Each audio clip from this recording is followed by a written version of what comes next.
Momento, partiamo da capo. Ci spostiamo a casa di Gianluca e Francesca per sfruttare la loro stampante 3D e stampare i caratteri che andranno posizionati sui tastoni della tastiera gigante, per cui Gianluca e Francesca nel frattempo hanno realizzato il file di progetto per la grafica dei caratteri. Andiamo da loro, li stampiamo, rientriamo, incolliamo e andiamo avanti.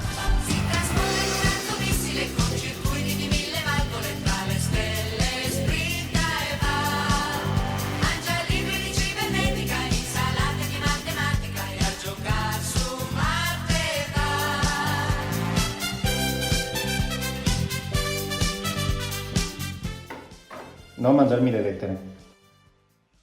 Fatto ordine, iniziamo a dare finalmente un po' di identità a questa tastiera che per il momento è un po' anonima, ma inizia a prendere forma con i suoi tasti.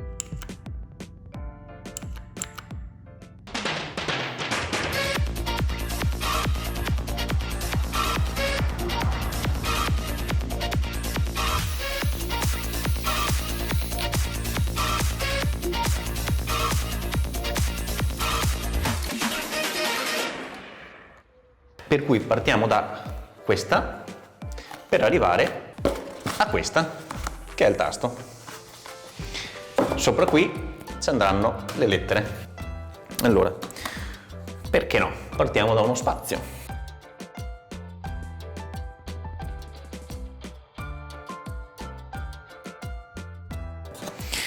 E la nostra prima lettera è fatta, partendo dallo spazio.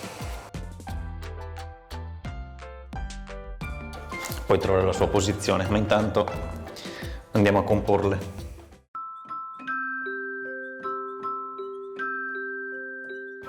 Dai che finalmente inizia a diventare sempre più una vera tastiera.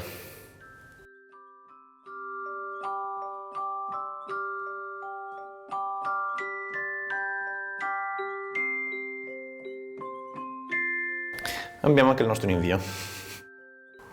Perché è un articolo senza capi, che articolo è, scusami? Beh, è leggibile lo stesso. Ma è leggibile di me. Tac. Tac. E anche il nostro a capo è fatto.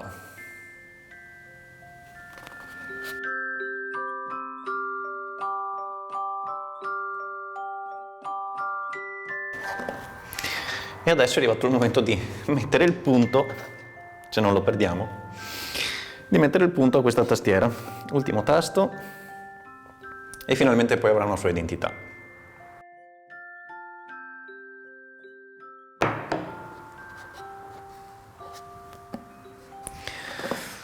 Bene, messo anche il punto, adesso lasciamo asciugare.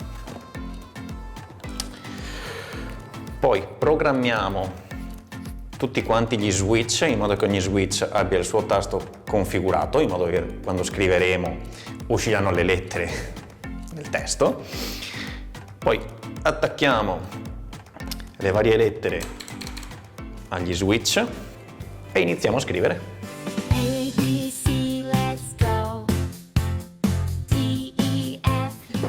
Prima riga fatta.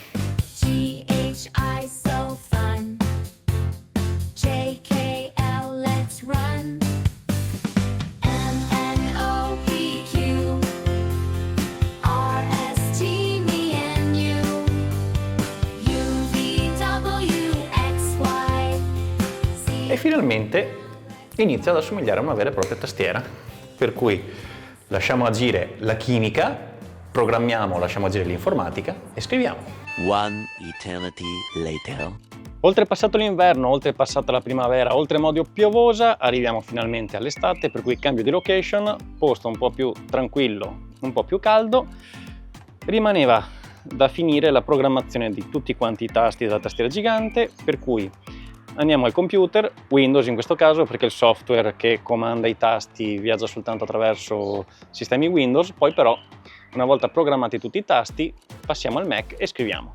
Uno alla volta prendiamo i nostri cavi collegati agli switch, colleghiamo al PC e dopodiché attraverso il suo software iniziamo a definire quale tasto fa cosa.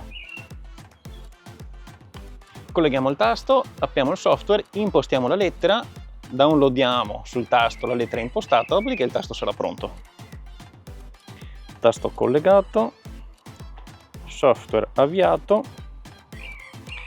Allora, questo sarà il nostro tasto Q, scarichiamo sul tasto download finished, apriamo Word per fare la prova del 9,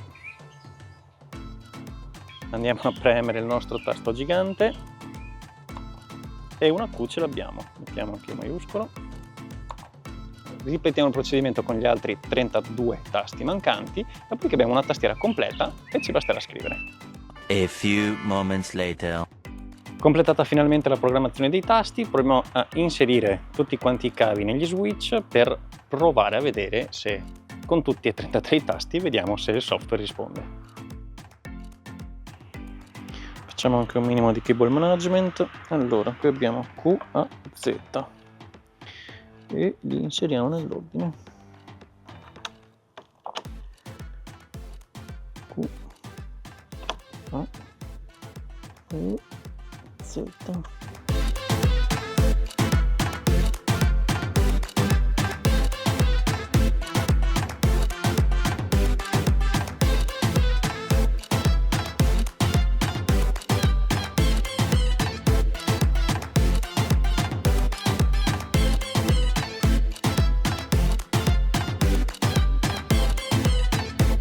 Ok, dai, cable management da sistemare, ma non sarà oggi quel giorno.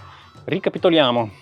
Abbiamo programmato tutti i tasti, collegati tutti gli hub, colleghiamo adesso un paio d'hub al PC, così proviamo a vedere se un gruppo di lettere va e quindi ha mantenuto il salvataggio in memoria con la lettera che deve fare. Se questo funziona, se questo passaggio funziona, cambiamo PC, prendiamo il Mac e iniziamo a scrivere seriamente.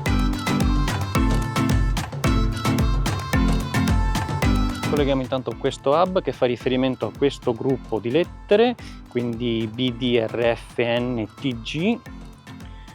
Proviamo a collegarlo e proviamo a scrivere. Ok, direi che ci siamo. Via. Momento.